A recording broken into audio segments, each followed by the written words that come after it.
This is ऋतु और स्वागत है आप सभी का सीटेट प्रीवियस ईयर क्वेश्चंस की सीरीज में। इस सीरीज में हम डिस्कस कर रहे हैं सोशल साइंस पेडागोजी के प्रीवियस ईयर क्वेश्चंस को विद एक्सप्लेनेशन। तो आज की इस क्लास में हम स्टार्ट करने वाले हैं एक नया क्वेश्चन पेपर जो कि है 6 जनवरी 2022 का। तो ऑलमोस्ट हमारे क्वेश्चन पेपर जो हैं वो कंप्लीट हो चुके हैं। कुछ 4-5 और बचे होंगे तो वो भी हम जल्दी जल्दी फिनिश कर देंगे। और इन सभी की जो वीडियोज़ हैं ये आपको एक सिंगल वीडियो में मिल जाएंगे। टोटल 60 मार्क्स के जो क्वेश्चंस हैं ये आपको एक सिंगल वीडियो में भी मैं प्रोवाइड करा रही हूँ साथ ही साथ।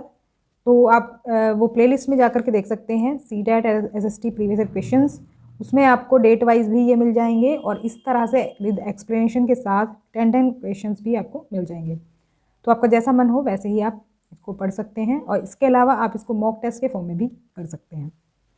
तो शुरू करते हैं आज की class. You can also follow me social media, Facebook page है, इंस्टा आईडी है और टेलीग्राम चैनल है। लिंक आपको डिस्क्रिप्शन में मिल जाएगा।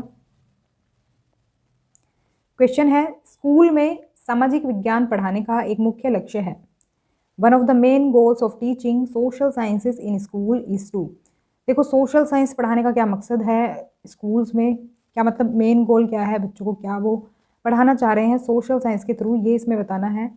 यहाँ पर अगर सही ऑप्शन की बात करें तो यहाँ पर सही ऑप्शन होगा ऑप्शन नंबर 1, छात्रों में उनके सामाजिक और भौतिक संसार को समझने के लिए सही ज्ञान, दृष्टिकोण और स्वभाव को बढ़ावा देना। यानी कि जो आप जानते हैं, जो सोशल एनवायरनमेंट में आप रहते हैं उसी के बारे में जानकारी प्रदान करना और उसकी जो हम कह सकते हैं उसका जो स्वभाव है उसको समझने में मदद करना। जो सोशल साइंस है वो बेसिकली हमारा जो सोशल और कल्चरल एनवायरनमेंट है उससे जुड़ा होता है और उसी से वो कनेक्ट करने में मदद करता है हम सबकी। क्योंकि हम जैसे जैसे बड़े होते हैं हम अपने एनवायरनमेंट को समझते जाते हैं और फिर हम उसको एनवायरनमेंट को अपने सोशल और कल्चरल एनवायरनमेंट को जो है अडॉप्ट कर लेते हैं। फिर वैसे ही हम भी करते हैं जैसे हमारे पूर्वज करते आए हैं। तो यहाँ पर फर्स्ट ऑप्शन करेक्ट हो जाएगा। नेक्स्ट क्वेश्चन है, भूगोल शिक्षण का प्रयास होना चाहिए। Pedagogy of geography should try to.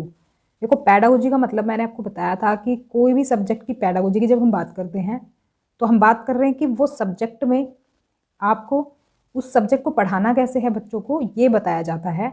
जैसे कि हम सोशल साइंस पैडागोजी में ये पढ़ रहे हैं कि हम बच्चों को सोशल साइंस कैसे पढ़ाएंगे, तो वैसे ही यहाँ पर पूछा गया कि अगर हम ज्योग्राफी पढ़ाते हैं तो ज्योग्राफी में हमें क्या पढ़ाना चाहिए। तो यहाँ पर अगर सही ऑप्शन की बात करें तो ये हो जाएगा option number 2, A and C. A and C अगर हम देखें इनको तो यहाँ पर दिया है कि हम जिस दुनिया में रहते हैं उसे समझने के लिए अवधारणाओं का परिचय देना। मान लो कि हम अगर ज्योग्राफी पढ़ाना चाह रहे हैं बच्चों को तो जिस वर्ल्ड में वो रहते हैं उसको जो है ना कंसेप्ट के थ्रू हमें समझाना है। मतलब एक तरह से उनका वो कंसेप्ट क्लियर करना है। बच्चे जानते हैं कि दिन और रात होते हैं लेकिन वो कैसे होते हैं, क्यों होते हैं, ये बताना जो काम है हमारा वो ज्योग्राफी के थ्रू हम बताते हैं। ज्योग्राफी से जो सब्जेक्ट हम पढ़ा रहे हैं वो हम उसके थ्रू उनको समझाते हैं। वो डिटेल नहीं समझते हैं इसकी, पहले वो सिर्फ ये जानते हैं कि दिन और रात होते हैं। अक्सर सबसे कहते सुना है और उन्होंने देखा भी है, लेकिन जो उसके पीछे का जो कंसेप्ट है वो समझाएंगे हम ज्योग्राफी के थ्रू। तो ए यहाँ पर सही हो जाएगा। और सी जो है उसमें दिया है कि पर्यावरण और संसाधनों के संरक्षण के बारे में संवेदनशील बनाना। संवेदनशील बनाने का मतलब होता है कि वो उस एनवायरनमेंट को समझ सके और उसको जो है सही से जो है उसको एनवायरनमेंट में जो चीज़ें दी गई हैं उनको सही से खर्च करें और उनकी देखभाल करें। जो भी उनके जो फ़र्ज हैं एनवायरनमेंट के प्रति उनको वो निभाएं। जो पर्यावरण है, जो कि रिसोर्सेस हमें मिले हैं पर्यावरण से, उनके संरक्षण का जो है वो ध्यान रखें। इस चीज़ के बारे में हमें उन्हें क्या करना है, संवेदनशील बनाना है। ए और सी यहाँ पर सही हो जाएगा। नेक्स्ट क्वेश्चन है, निम्नलिखित में से कौन सा शिक्षण अधिगम संसाधन नहीं है। यहाँ पर हमसे पूछा है टीचिंग लर्निंग रिसोर्स, यानी जिसके थ्रू हम टीचिंग करते हैं, जिसके थ्रू हम पढ़ाते हैं, ऐसा कौन सा सोर्स इसमें नहीं दिया गया है, मतलब कौन सा इसमें नहीं है 4 ऑप्शंस में से। तो यहाँ पर सही ऑप्शन हो जाएगा ऑप्शन नंबर 3, डेमोन्स्ट्रेशन। देखो, डेमोन्स्ट्रेशन या फिर डेमो के बारे में आपने सुना होगा। तो डेमोन्स्ट्रेशन जो है इन चीज़ों से अलग है। हमसे पूछा है टीचिंग लर्निंग रिसोर्स क्या है, जिसके थ्रू हम टीचिंग करते हैं। जैसे टेक्स्ट बुक है, इसके सहारे से हम टीचिंग करते हैं। कुछ पॉइंट्स ऐसे दिए होते हैं टेक्स्ट बुक में जिसके थ्रू हम चीज़ों को बताते हैं या फिर इसका सहारा लेते हैं कुछ चीज़ें बताने के लिए। इसके अलावा मैप है, मैप के थ्रू भी हम जैसे ज्योग्राफी को पढ़ाते हैं, सिंधु नदी के बारे में अगर हम पढ़ा रहे हैं तो जब तक हम मैप पर नहीं बताएंगे तो वो समझ में नहीं आएगा। तो एक तरह से क्या है, ये रिसोर्स है टीचिंग लर्निंग का। इसके अलावा मॉडल हम ले लेते हैं, जैसे कि मॉडल एक तरह से हम ग्लोब को मान सकते हैं, पृथ्वी का मॉडल ही तो है वो ग्लोब, तो पृथ्वी को हम ग्लोब के थ्रू समझाते हैं। लेकिन डेमोन्स्ट्रेशन जो है ये एक मेथड है, ये टीचिंग का मेथड है ना कि रिसोर्स है। डेमोन्स्ट्रेशन के थ्रू हम किसी भी चीज़ का को स्टेप बाय स्टेप बताते हैं कि इसको कैसे करते हैं या फिर ये चीज़ कैसे होती है। तो यहाँ पर जो शिक्षण अधिगम संसाधन नहीं है वो है डेमोन्स्ट्रेशन यानी प्रदर्शन। नेक्स्ट क्वेश्चन, सामाजिक विज्ञान की कक्षाओं में किस प्रकार की शिक्षा शास्त्र का अनुसरण किया जाना चाहिए, यानी कि जो पैडागोजी है वो कैसी हमें फॉलो करनी चाहिए, किस तरह से मतलब सामाजिक विज्ञान हमें पढ़ाना चाहिए, एक तरह से ये पूछा गया है। तो यहाँ पर सही ऑप्शन की बात करें तो हो जाएगा ऑप्शन नंबर सेकंड, तटस्थ और संवेदनशील यानी न्यूट्रल और सेंसिटिव होनी चाहिए जो हमारी जो पैडागोजी है। सोशल साइंस को अगर हम पढ़ा रहे हैं तो उसको हम न्यूट्रल होकर के पढ़ाएंगे, ना तो हम किसी कम्युनिटी का पक्ष लेंगे और ना ही किसी कम्युनिटी के विरोध में हम बोलेंगे। हमें न्यूट्रल रहना है, ना किसी की बुराई करेंगे और ना ही किसी को ज़्यादा अच्छा बताएंगे। तो ऐसा रहना क्या कहलाता है, न्यूट्रल कहलाता है जब आप किसी एक पक्ष की तरफ नहीं हैं। और संवेदनशील यानी कि सेंसिटिव होना चाहिए, जैसे कि अभी मैंने बताया, जैसे कि एनवायरनमेंट के प्रति उनको सेंसिटिव बनाया जाए जिससे वो एनवायरनमेंट की देखभाल करें और एनवायरनमेंट में जो चीज़ें हैं उनको ख़राब ना करें, जो प्रकृति ने हमें दी है उनका ध्यान रखें। अगर उनको मतलब ही नहीं होगा कि एनवायरनमेंट में क्या हो रहा है क्या नहीं, तो वो कुछ भी करेंगे, पर्यावरण को नुकसान पहुंचा सकते हैं और उससे उनको फ़र्क नहीं पड़ेगा। लेकिन अगर उसको उस चीज़ से फ़र्क पड़ता है तो उससे क्या होता है, वो उनको हम क्या बना रहे हैं, सेंसिटिव बना रहे हैं पर्यावरण के प्रति। तो यहाँ पर सेकंड ऑप्शन करेक्ट होगा। नेक्स्ट क्वेश्चन है, पोस्टर इसका एक उदाहरण है। Posters are an example of, यहाँ पर जो करेक्ट ऑप्शन है वो हो जाएगा ग्राफिक एड, ग्राफिक सामग्री। ग्राफिक एड वो होते हैं जिनके थ्रू हम किसी चीज़ को जो है समझाते हैं, एक तरह से विजुअलाइज करते हैं सामने। जैसे मान लो हमने कोई पिक्चर दिखा दी, पिक्चर के थ्रू हमने कोई चीज़ समझा दी, तो वो होते हैं ग्राफिक एड। इसमें आपके ग्राफ चार्ट्स जो होते हैं वो आ जाते हैं, चार्ट्स पिक्चर्स वगैरह आ जाते हैं इसमें। तो फर्स्ट ऑप्शन यहाँ पर सही हो जाएगा। नेक्स्ट क्वेश्चन है, सामाजिक विज्ञान की कक्षाओं में चार्ट, आरेख, समय सारणी और मानचित्रों का उपयोग इसके अधिगम को बनाता है। देखो जो हमने पीछे वाली स्लाइड में देखा था कुछ इसी तरह का है ये, जो ग्राफिक एड में ही आता है ये। तो ये जो अगर हम इनका यूज़ करते हैं, जैसे हम चार्ट्स का यूज़ करके कुछ चीज़ समझा रहे हैं, डायग्राम्स के थ्रू समझा रहे हैं, टाइमलाइन के थ्रू, जैसे टाइमलाइन के थ्रू हम हिस्ट्री को पढ़ाते हैं और मैप्स के थ्रू अगर हम टीचिंग कर रहे हैं, तो ये किस तरह की टीचिंग होती है, किस तरह से इसमें टीचिंग होती है, मतलब ये जो लर्निंग प्रोसेस है उसको कैसा बनाता है ये। तो यहाँ पर सही ऑप्शन हो जाएगा option number 3, A, B, D और E। तो यहाँ पर C को छोड़ करके बाकी सभी सही हो जाएंगे। देखो अगर हम टीचिंग के किसी भी एड का हम यूज़ कर रहे हैं, किसी टीचिंग लर्निंग मटेरियल का अगर हम यूज़ कर रहे हैं, तो वो क्या करता है, टीचिंग को एक तरह से इफेक्टिव बना रहा है। तो यहाँ पर सबसे पहला क्या दिया है कि प्रकृति में अधिक वैज्ञानिक बना देगा, साइंटिफिक इन नेचर बना देगा ये टीचिंग को। तो एक तरह से जैसे साइंस में हम कुछ चीज़ों का यूज़ करते हैं, करके एक्सपेरिमेंट वगैरह करते हैं, या फिर हम जो है विजुअलाइज कर देते हैं चीज़ों को, उन चीज़ों को देख करके क्या है वो चीज़ें अच्छे से समझ में आएगी। जैसे मान लो कि मैं आपको गंगा रिवर के बारे में पढ़ा रही हूँ, लेकिन जब तक मैं ये नहीं बताऊँगी कि मैप में वो कहाँ पर है, किस किस स्टेट से होकर के वो गुजर रही है, तो आप उसको नहीं समझ पाएंगे। तो उससे क्या होगा, एक तरह से वो ये चीज़ें जो हैं समझने में अधिगम को जो है एक तरह से सुगम बनाती हैं, समझने में मदद करती हैं। छात्रों के लिए सहभागी और आकर्षक, participative and engaging for students. देखो अगर आप लेक्चर दिए जा रहे हैं कोई टॉपिक पर, अब पढ़ाए जा रहे हैं, बच्चे सुन नहीं रहे हैं, वो उनके लिए क्या हो रहा है, उबाऊ हो रहा है, एक तरह से बोरिंग हो गया है लेक्चर। लेकिन अगर आप इन चीज़ों का यूज़ करते चार्ट्स वगैरह का, तो इससे क्या होगा, बच्चे इसमें पार्टिसिपेट करेंगे और इंगेज रहेंगे, बिजी रहेंगे। कोई चीज़ अगर आप दिखा रहे हैं सामने इंटरेस्टिंग वे में, तो वो क्या रहेंगे, इंगेज रहेंगे और चीज़ों को समझने में वो मदद मिलेगी उससे। तो सी इसलिए नहीं है क्योंकि ये अपोजिट दिया है, समय लेने वाला, और उबाऊ नहीं है ये समय लेने वाला इसलिए नहीं होगा क्योंकि चार्ट वगैरह के थ्रू आप डिटेल में चीज़ों को कम टाइम में समझा सकते हैं। तो इसलिए ये एलिमिनेट हो जाएगा इसमें से। और डी है अधिक संगठित, मोर ऑर्गेनाइज हो जाएगा। ये आपको पता होगा स्टेप बाय स्टेप कि आपको किस तरह से किसी भी टॉपिक को समझाना है, एक तरह से ऑर्गेनाइज हो जाएगा, संगठित हो जाएगा। More conductive to the development of concept and ideas, जो आइडियाज़ आप अपने थ्रू बच्चों तक पहुंचाना चाह रहे हैं, जो कंसेप्ट आप समझाना चाह रहे हैं, वो ईजिली आप समझा सकते हैं। जैसे कि रिवर के बारे में अगर हम समझाना चाह रहे हैं, उसके अलग अलग चीज़ों के बारे में समझाना चाहें, तो मानचित्र का हम सहारा ले सकते हैं। मैप पे हम उसको डिटेल में दिखा सकते हैं कि इस तरह से यहाँ से गंगा जो है बहती है। और अगर आप सिर्फ स्टेट के नाम उनको बता देंगे, या तो फिर आप उनको सिटीज़ के नाम या ज़िलों के नाम बता देंगे कि यहाँ से होकर के जुड़ती है, और यहाँ से मतलब उनके जो क्या बोलते हैं उनको, शहरों के नाम उनको ऐसे रटा देंगे, तो वो कुछ टाइम बाद भूल जाएंगे। लेकिन अगर आप मैप पर दिखाएंगे कि यहाँ से गंगा निकलती है और ये यहाँ पर यूपी पड़ता है और फिर आगे के स्टेट्स पड़ते हैं, पश्चिम बंगाल वगैरह, तो यहाँ से इस तरह से गंगा होकर के गुजरती है, तो मैप पे अगर समझाएंगे तो ज़्यादा जो है अच्छे से कंसेप्ट वो उनको क्लियर होगा। यहाँ पर ए, बी, डी और ई सही हो जाएंगे। आगे बढ़ते हैं। नेक्स्ट क्वेश्चन है, एक सामाजिक विज्ञान शिक्षक होने के नाते आपको नदी द्वारा बनाई गई आकृतियों पर एक कक्षा का संचालन करना होगा। आपकी कक्षा में निम्नलिखित में से कौन सी शिक्षण अधिगम सामग्री का उपयोग किया जा सकता है। देखो इसमें कुछ क्वेश्चंस ऐसे लिए गए हैं जो कि आपकी जो कंटेंट वाली जो चीज़ें हैं ना, जैसे ज्योग्राफी है, हिस्ट्री है या फिर पॉलिटी है, उनके चैप्टर से ही चीज़ें उठाई गई हैं। लेकिन ये क्या किया गया है, आपकी अंडरस्टैंडिंग को एक तरह से जांच रहे हैं कि आपने वो चैप्टर को कितने ध्यान से पढ़ा है।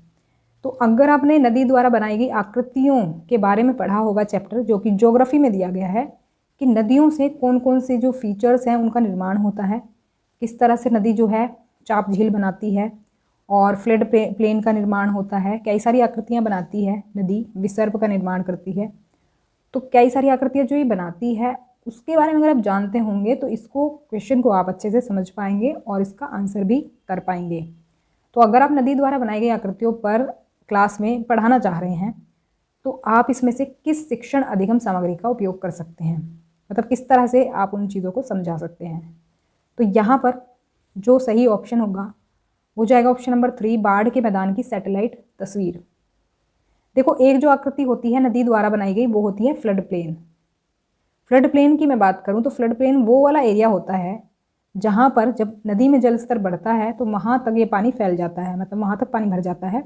वैसे मान लो कि नदी ऐसे जा रही है, ये रास्ता है नदी का मेन, लेकिन ऐसा होता है ना कभी कभी जब बारिश ज़्यादा पड़ती है, तो जब ज़्यादा बारिश पड़ती है और आपने सुना होगा कि नदी का जल स्तर बढ़ गया है, तो नदी का जब जल स्तर बढ़ता है तो एक एरिया होता है इसके आसपास का, तो आप जो नदी इस सीधी मतलब इस तरह से जिगजैग से इस तरह से बहती है ना विसर्प की तरफ, तो इस जगह में जो नदी बह रही थी इससे बाहर पानी जाने लगता है, तो इससे बाहर जितनी भी जगह में ये पानी भरेगा, ये प्लेन एरिया ही होता है, तो जितनी भी जगह में ये पानी कवर करेगा एरिया, उस पूरे एरिया को बोलते हैं फ्लड प्लेन।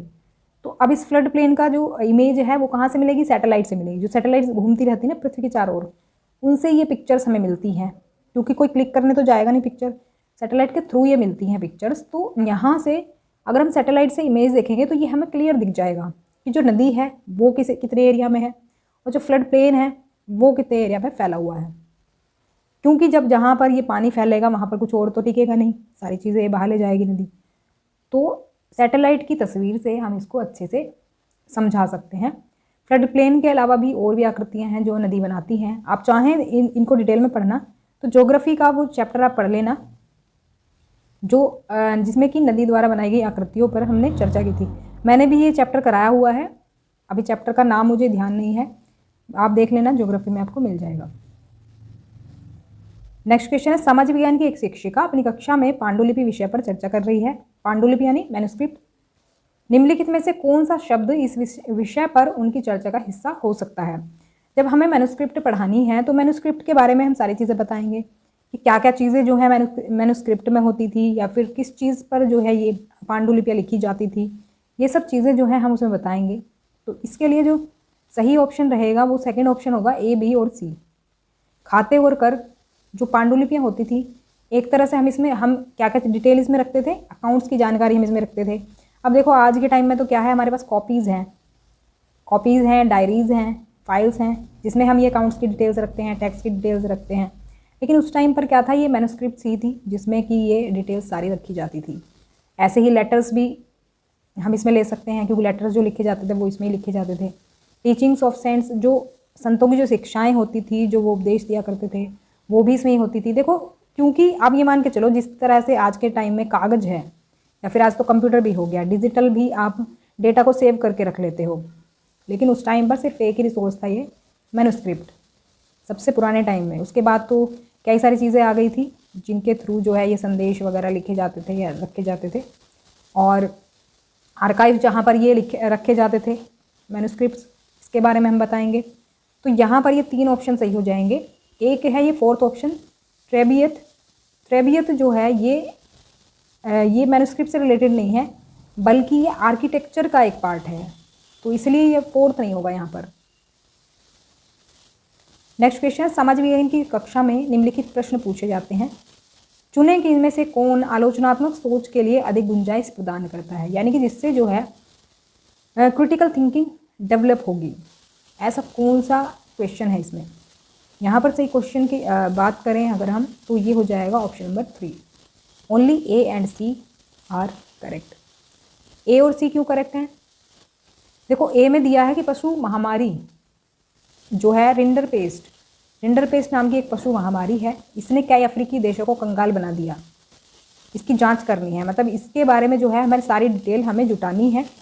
तो अगर हम ऐसा क्वेश्चन पूछते हैं बच्चों से, अब इसमें बच्चे सारी चीज़ें सोचेंगे, पहले इसकी जांच करेंगे ये, और इसके रीज़न जानने की कोशिश करेंगे, फिर इसका सोल्यूशन भी वो दे सकते हैं, मतलब इसका सोल्यूशन क्या होना चाहिए, मतलब कई डिफरेंट वेज़ में जो है बच्चे सोचेंगे इसमें। तो उससे क्या होगा, उनकी जो सोचने की जो एबिलिटी है वो उसमें डेवलप होगी, यानी क्रिटिकल थिंकिंग डेवलप होगी। जो मैंने आपको बताया था, गहराई से इसमें सोचते हैं या फिर अलग अलग तरह से इसमें सोचते हैं, डिफरेंट वेज़ में सोचते हैं। और सी जो है, इसमें कैरिबियन में गिरमिटिया मजदूरों के अनुभव की तुलना 21वीं सदी के श्रम से कर दी है। जो मतलब कि कैरिबियन में जो गिरमिटिया मजदूर हैं उनकी तुलना हमें कब से करनी है? 21वीं सदी के जो मजदूर हैं उनसे करनी है हमें। तो इसमें क्या होगा, देखो हम पहले तो उसको स्टडी करेंगे, बच्चे जो है उस चीज़ को स्टडी करेंगे पहले, गिरमिटिया मजदूरों के बारे में, और फिर वो 21वीं सदी के मजदूरों को जानेंगे। तो उससे क्या होगा, दोनों चीज़ों के बारे में वो जानेंगे, कंपेयर करेंगे, तो इससे क्या होगा, वो अलग अलग तरीके से सोचने में उनको मदद मिलेगी, गहराई से इसमें सोच पाएंगे वो। तो लेकिन अगर हम बी और डी ऑप्शन की बात करें, तो इसमें क्या है, एक तरह से ये फैक्चुअल नॉलेज पर आधारित है। फैक्चुअल नॉलेज वो होती है जिसमें लिमिटेड आंसर होता है, लिमिटेड एक आंसर हो जाता है, इसमें कोई विस्तार से आंसर नहीं दिया जाएगा, और इसमें एक तरह से विचार भी डेवलप नहीं होंगे अलग से बच्चों के। तो फैक्चुअल नॉलेज पर आधारित है ये क्वेश्चन। तो इसलिए जो ज़्यादा स्कोप प्रदान करेंगे क्रिटिकल थिंकिंग डेवलप करने के लिए, वो होंगे ए और सी। नेक्स्ट क्वेश्चन है, बहुविकल्पीय प्रश्नों पर आधारित मूल्यांकन के बारे में निम्नलिखित में से कौन सा सत्य है? जो हम जैसे असेसमेंट करते हैं ना बच्चों का, कि बच्चों ने कितना सीख लिया है, तो उसके लिए हमारे पास तरह तरह के प्रश्न होते हैं। तो उसमें से ही एक तरह के प्रश्न होते हैं बहुविकल्पीय प्रश्न, जिसमें कि एक प्रश्न के कई सारे ऑप्शन दिए जाते हैं, मल्टीपल चॉइस होती है हमारे पास, तो उसमें से हमें सेलेक्ट करना होता है। अब उसके बारे में हमसे पूछे हैं, ये ऑप्शंस दिए हुए हैं यहाँ पर, देखो 5 चीज़ें दी हुई हैं इनके बारे में, यानी कि हम कह सकते हैं विशेषताएँ दी हुई हैं इनकी, और हमें इसकी विशेषताएँ चुननी है एक तरह से। तो यहाँ पर जो सही ऑप्शन है, ऑप्शन नंबर 3 सही होगा, ए, सी, डी और ई, यानी कि बी को छोड़कर के बाकी सभी है इसके बारे में सही। तो अब देख लेते हैं क्यों है ये सही। पाठ्यक्रम का विस्तृत प्रयोग संभव इसमें हो पाता है, क्योंकि देखो बहुविकल्पीय प्रश्न है ये, इसमें सिर्फ ऑप्शन देने हैं, तो ज़्यादा प्रश्न बनाए जा सकते हैं, ज़्यादा से ज़्यादा जो है आकलन हम कर सकते हैं बच्चों का। तो इसमें क्या हो जाएगा, एक तरह से वाइड कवरेज हो जाएगी सिलेबस की, यानी कि ऐसा नहीं होगा कि बस हमने एक टॉपिक पर पूछ लिया, तो इसमें हम काफ़ी सारे क्वेश्चंस पूछ सकते हैं, जिससे कि पूरा सिलेबस भी हम इसमें कवर कर सकते हैं। दूसरा है भाषा क्षमताओं का सीमित आकलन। देखो इसमें ऐसा नहीं है कि इसकी क्वालिटीज़ बताई गई हैं, इसमें डीमेरिट्स भी बताई गई हैं इसकी, कि मतलब इसके जो वो नुकसान हैं वो क्या है। भाषा क्षमताओं का सीमित आकलन इसमें होता है, लिमिटेड असेसमेंट होता है लैंग्वेज एबिलिटीज़ का, क्योंकि आप इसमें लिखने का मौका नहीं दे रहे बच्चों को, आपने सिर्फ इसमें चॉइसेस दी हैं, ऑप्शंस आपने ऑलरेडी दे दिए हैं, बस उनको टिक करना है कि कौन सा आंसर सही है। तो इसमें लैंग्वेज का कोई असेसमेंट नहीं होगा, तो इसीलिए लिमिटेड कर देता है लैंग्वेज एबिलिटीज़ के असेसमेंट को। ये बात सही है इसके बारे में। मूल्यांकन में पक्षपात की कम संभावना, जो इवैल्यूएशन आप कर रहे हैं उसमें पक्षपात की कम संभावना रहेगी। यानी आप ऐसा नहीं कर सकते, मान लो आप विस्तृत क्वेश्चन पूछ रहे हैं, विस्तृत आंसर वाला, अब किसी को तो आपने उसी आंसर पर 2 मार्क्स दे दिए, अब किसी को आपने 4 मार्क्स दे दिए। उसमें कोई ऐसा फिक्स तो नहीं है ना कि आप इस आंसर पर इतने ही मार्क्स देंगे, लेकिन बहुविकल्प के प्रश्नों पर फिक्स रहेगा। अगर किसी ने वो सही आंसर दिया है तो आप उसको पूरे मार्क्स देंगे, और अगर उसने गलत आंसर किया है तो आप उसको 0 मार्क्स देंगे। तो पक्षपात की कम संभावना रहती है, ये बात बिल्कुल सही है। विद्यार्थी में सुधार के लिए सीमित संभावना, limited potential for improvement in the student, ये भी बात बिल्कुल सही है, क्योंकि देखो इसमें विचार थोड़े डेवलप नहीं हो पाते हैं। इसमें जो बच्चे हैं वो रटे रटाए आंसर दे सकते हैं, होते हैं ना कुछ बच्चे जो रट्टा मार करके एग्ज़ाम देते हैं। तो अगर आप इस तरह का मूल्यांकन करेंगे जो कि मल्टीपल चॉइस क्वेश्चंस पर बेस्ड होगा, तो इसमें जो स्टूडेंट्स हैं उनको सुधार के लिए जो है लिमिटेड एक तरह से संभावना रहेगी, क्योंकि उनको रहेगा कि हमने तो इतने मार्क्स का कर दिया है और हमें तो इतनी नॉलेज है, इतनी ज़्यादा नॉलेज है, क्योंकि कुछ जो आंसर हैं वो तुक्के पर भी जो है सही हो जाते हैं। तो इसीलिए यहाँ पर A, C, D और E सही हो जाएंगे। तो ये थी हमारी आज की क्लास। तो क्लास आपको कैसी लगी कमेंट करके मुझे ज़रूर बताएं, कमेंट ज़रूर किया करो। ये समझ सकते हो आप कि मेरे लिए वो मोटिवेशन का काम करता है। और if you have any query then please ask me in comment section. तो वीडियो पसंद आई हो तो लाइक ज़रूर करें, शेयर करें और सब्सक्राइब भी कर ले चैनल को, जिससे कि आपको सभी नोटिफिकेशंस जो हैं वो मिलते रहें टाइम टू टाइम। मिलते हैं नेक्स्ट क्लास में, तब तक के लिए stay connected and keep watching study more knowledge. Thanks for watching.